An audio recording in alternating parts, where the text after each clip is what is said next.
Today, I was eating breakfast as usual. Just like any other day, it consisted of a donut and a cup of coffee. While I was drinking my coffee, my girlfriend entered the room, holding today's newspaper. "Hey Tom?" "Yes, sweetheart?" "Someone died in Milky Amusement Park again." I choked. "Isn't that the park you used to work at?" I couldn't say a word. All those horrible memories flooded back up. Slowly, I asked, "Which attraction?" "The Ferris wheel, apparently." Oh no, not again. Maybe a little backstory. 6 years ago, when I was 18, I used to have a summer job at Milky Hills Amusement Park, an amusement park owned by a cow and milk farmer in Maine, USA. The farmer decided to build a small amusement park right next to his farm after he won the Powerball jackpot. He assigned a former amusement park CEO to take his place and help him run the park. After all, he still had the farm he needed to work at. He placed a variety of attractions, including a roller coaster, a wild mouse roller coaster, a couple carousels, some typical fair attractions like a slingshot, etc., and of course, a Ferris wheel. The Ferris wheel was located in the back of the park, as it was added later during the time I worked there, and didn't draw that much attention, as it was still a regular Ferris wheel, which is not the most exciting attraction in a park. We did, however, have a vast crowd, including old people, young couples, and families with small children. The Ferris wheel had 32 cabins, each labelled with a number. But, as I already said, it wasn't the most popular attraction. That's why the CEO, the farmer, and some of the more important staff decided to redecorate the entire Ferris wheel and, quote, change the formula. I was there during these meetings, as I was the main operator of the Ferris wheel. The concept the staff came back with was pretty cool, actually. Every cabin was painted black and featured big white question marks on all the sides of the cabin.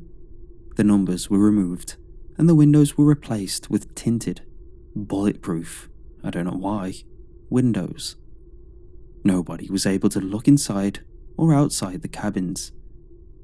The next step was even more amazing. Every single cabin was assigned a different theme and reward on the inside. What do I mean by this? For example, one cabin was dedicated to gaming. Guests who won this cabin could play video games on a PS3 and TV that were installed inside. Another cabin was dedicated to reptiles and featured 4 terrariums with a variety of snakes and lizards. Probably the most famous cabin was the bed cabin, as the seats and floor were replaced by an enormous, cozy bed. A lot of babies were made in that cabin, I can tell you. However, there was one cabin that I wasn't allowed to know what was inside. This cabin was formally marked with the number 22, hence the name. The only thing the staff told me about it was that it was the only cabin I wasn't allowed to enter or clean. I, of course, wanted to know why, but they resisted from telling me. They told me I would easily recognize it as the only cabin featuring its original number on the side, 22. As soon as the new and improved Ferris wheel opened, it took Maine by storm. It became the most popular attraction in the park because guests would never know which cabin and which reward they would get. Journalists and guests themselves made lists with the themes of all the different cabins. Cabin 22 was never mentioned on those lists. The first death was 2 weeks after the opening of the improved Ferris wheel. I was operating it as usual when cabin 22 entered the boarding station.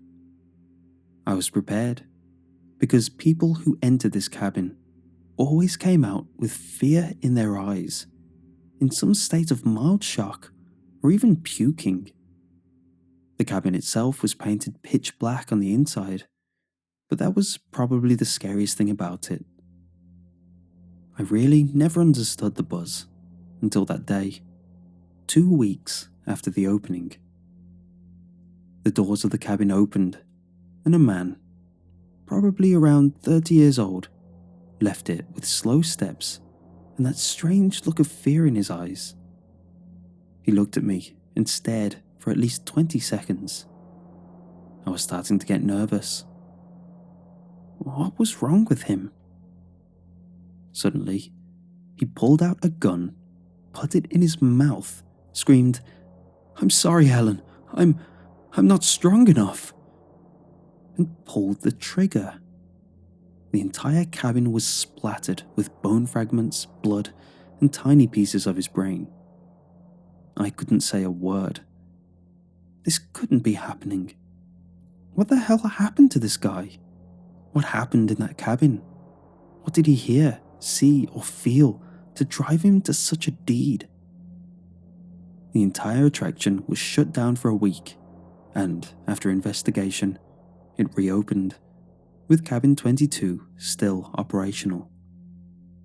During the investigation, it came to my ears that the guy who committed suicide had a girlfriend named Helen.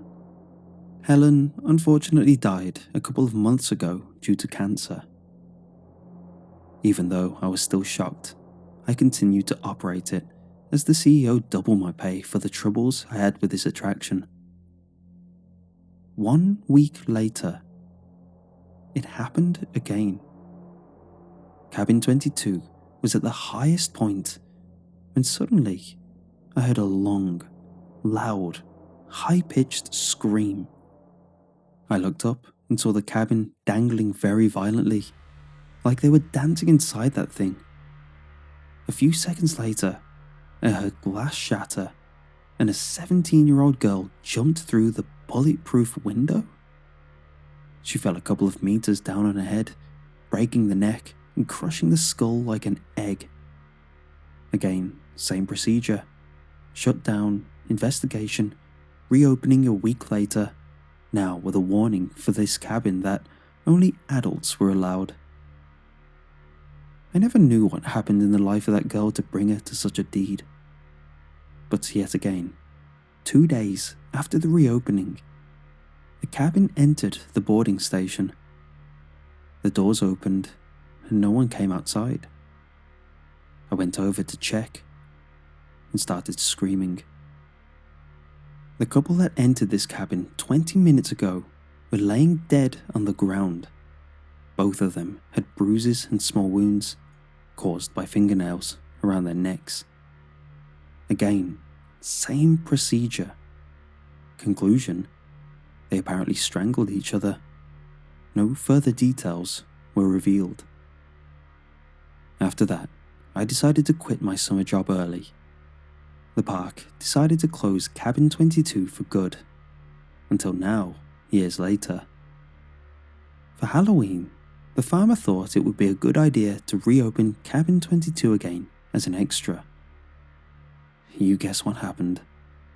Someone died again on day 1. The investigation is still ongoing. I've talked to some people a few years ago who survived the ride, and they always told me they never knew what I was talking about, denying the existence of that cabin, which is very weird if you ask me. After reading the article, the door rang. I opened it, and what do you know? It was my old boss, Mr. Smithers.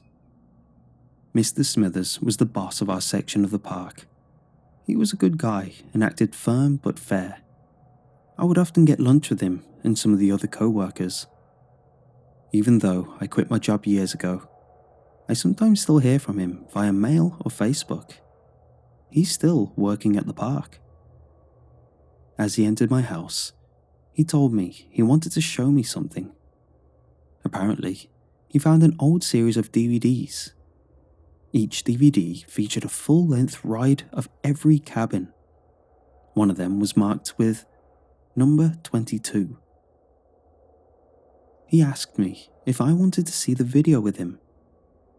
I said yes, even though I really didn't want to. We sat down and he put the DVD in my player. A standard ride in the Ferris wheel lasts about 20 minutes.